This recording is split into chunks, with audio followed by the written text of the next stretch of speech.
Matagumpay na operasyon laban sa paglabag sa Presidential Decree No. 705 at Republic Act No. 1239.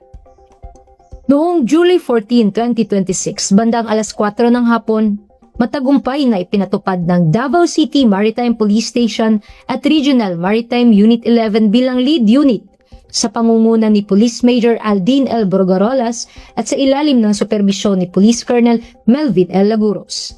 Kasama ang DENR Centro Davao, Police Station 12 Marilog ng Davao City Police Office at Barangay Lower Tamugan, Davao City.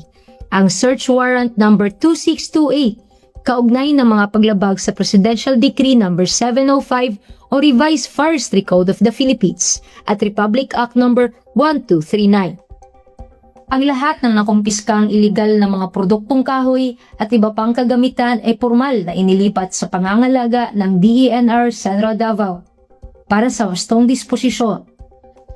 Ang matagumpay na operasyong ito ay nagpapatunay sa matibay na pangako ng Philippine National Police Maritime Group, katuwang ang Department of Environment and Natural Resources at iba pang mga law enforcement agencies na higit pang paitingin ang pagpapatupad ng mga batas, pangkalikasan at supuin ang iligal na pagkuha, pamproseso at pangangalakal ng mga produktong kahoy upang mapangalagaan ang likas na yaman ng ating bansa.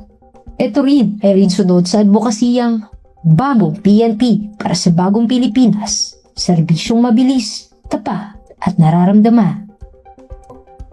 Mula dito sa Davao City Maritime Police Station, Regional Maritime Unit 11, ako po si Donna P. Pasal, TNN Correspondent para sa Police News Network, alagad ng batas, tagatagog ang balitang pulis.